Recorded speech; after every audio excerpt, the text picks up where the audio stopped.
Streganona, an old tale retold and illustrated by Tommy DePaula. As you can see, this is a well-loved book with all its bent corners, coffee stains, popsicle stains. And there she is, Streganona herself.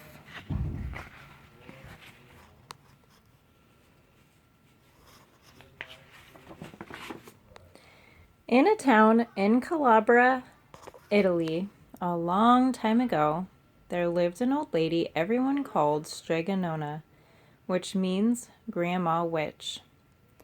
Although all the people in town talked about her in whispers, they all went to see her if they had troubles.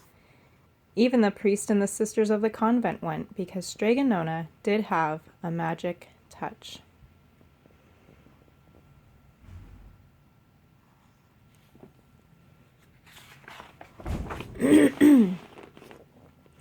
She could cure a headache with oil and water and a hairpin. She made special potions for the girls who wanted husbands, and she was very good at getting rid of warts.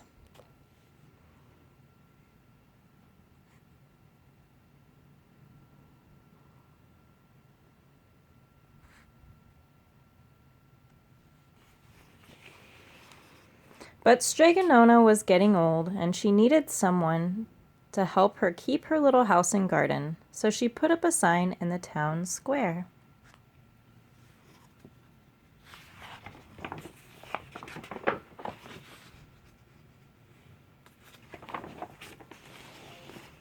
And Big Anthony, who didn't pay attention, went to see her. "Anthony," said Streganona, "you must sweep the house and wash the dishes. You must weed the garden and pick the vegetables. You must feed the goat and milk her. And you must fetch the water. For this I will give you 3 coins and a place to sleep and food to eat." "Oh, grazie," said Big Anthony. "The one thing you must never do," said Streganona, "is touch the pasta pot. It is very valuable, and I don't let anyone touch it."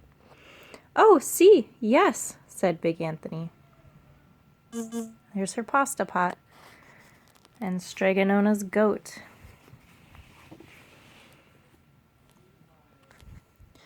And so the days went by. Big Anthony did his work, and Streganona met with the people who came to see her for headaches and husbands and warts. Big Anthony had a nice bed to sleep in next to the goat shed, and he had food to eat. One evening, when Big Anthony was milking the goat, he heard Streganona singing. Peeking in the window, he saw Streganona standing over the pasta pot.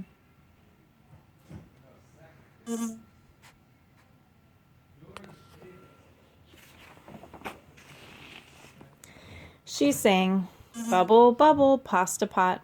Boil me some pasta nice and hot. I'm hungry and it's time to sup. Boil enough pasta to fill me up."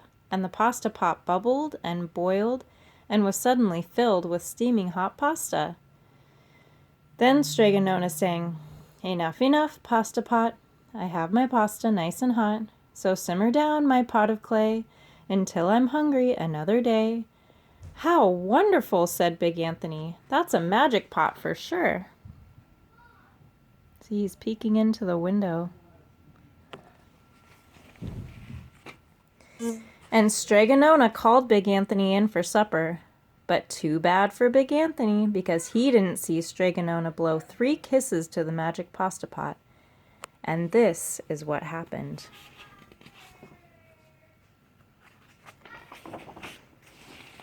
The next day, Big Anthony went to the town square to fetch the water.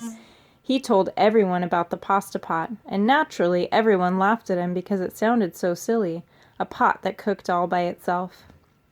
"You'd better go confess to the priest, Big Anthony," they said. "Such a lie!"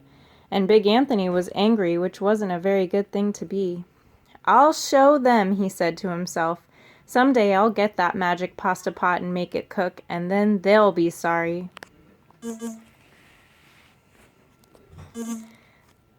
That day came sooner than even Big Anthony would have thought, because 2 days later, Streganona said to Big Anthony, "Anthony, I must go over the mountain to the next town to see my friend, Strega Emilia. Sweep the house and weed the garden, feed the goat and milk her, and for your lunch there's some bread and cheese in the cupboard. And remember, don't touch the pasta pot." Do you think he's going to touch the pasta pot? Oh, yes, yes, Streganona, said Big Anthony. But inside he was thinking, my chance has come. As soon as Streganona was out of sight, Big Anthony went inside, pulled the pasta pot off the shelf, and put it on the floor. Now let's see if I can remember the words, said Big Anthony. And Big Anthony sang, bubble, bubble, pasta pot. Boil me some pasta, nice and hot. I'm hungry and it's time to sup. Boil enough pasta to fill me up. And sure enough, the pot bubbled and boiled and began to fill up with pasta.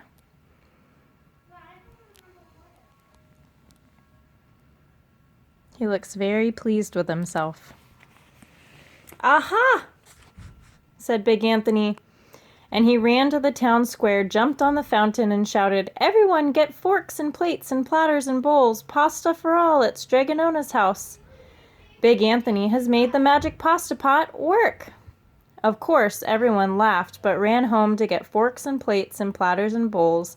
And sure enough, when they got to Streganona's, the pasta pot was so full it was beginning to overflow. There they are with their plates and forks and bowls, and Big Anthony jumping on the fountain.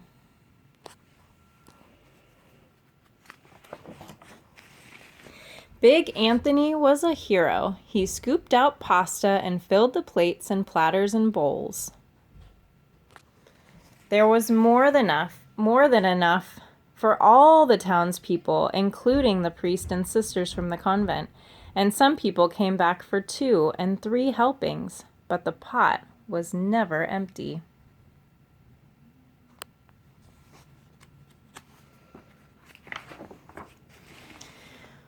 When all had had their fill, Big Anthony sang, enough, enough, pasta pot. I have my pasta nice and hot.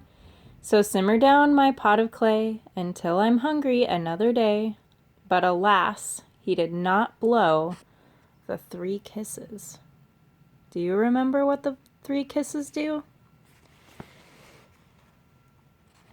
He went outside, and to the applause of the crowd, Big Anthony took a bow.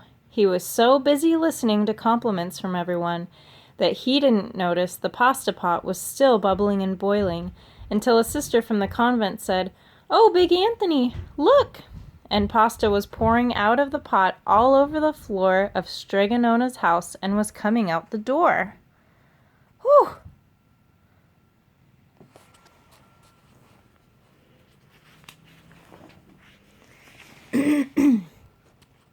Big Anthony rushed in and shouted the magic words again, but the pot kept bubbling. He took the pot off the floor, but pasta kept on pouring from it. Big Anthony grabbed a cover and put it on the pot and sat on it, but the pasta raised the cover up, and Big Anthony as well, and poured on the floor of Streganona's house. What would it be like to have a house full of pasta?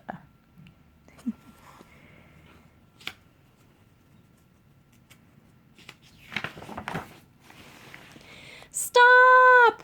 yelled Big Anthony. But the pasta did not stop, and if someone hadn't grabbed poor Big Anthony, the pasta would have covered him up. The pasta had all but filled the little house. Out of the windows and through the doors came the pasta, and the pot kept right on bubbling. The townspeople began to worry. "Do something, Big Anthony," they shouted.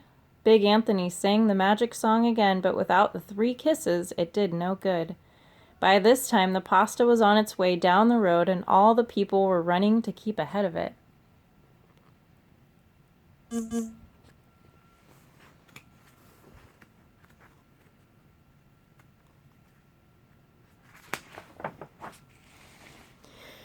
"We must protect our town from the pasta," shouted the mayor. "Get mattresses, tables, doors, anything to make a barricade."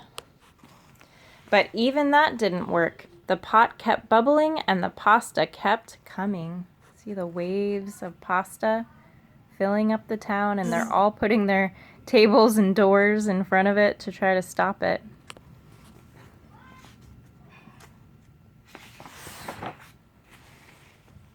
"We are lost," said the people, and the priest and the sisters of the convent began praying.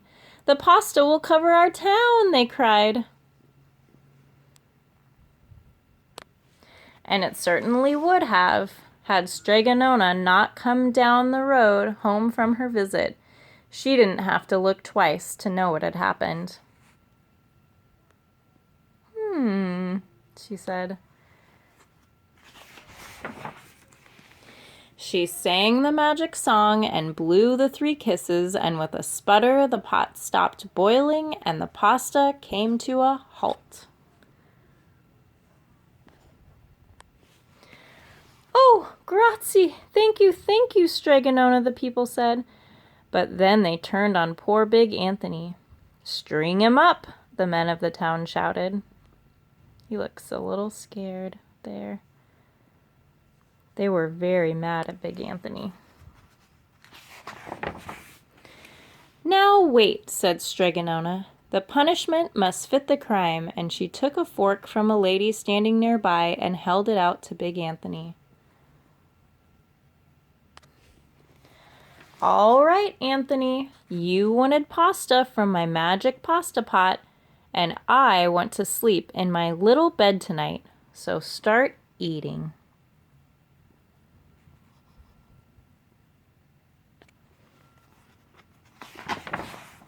And he did. Poor Big Anthony. He looks like he's making himself sick with all that pasta.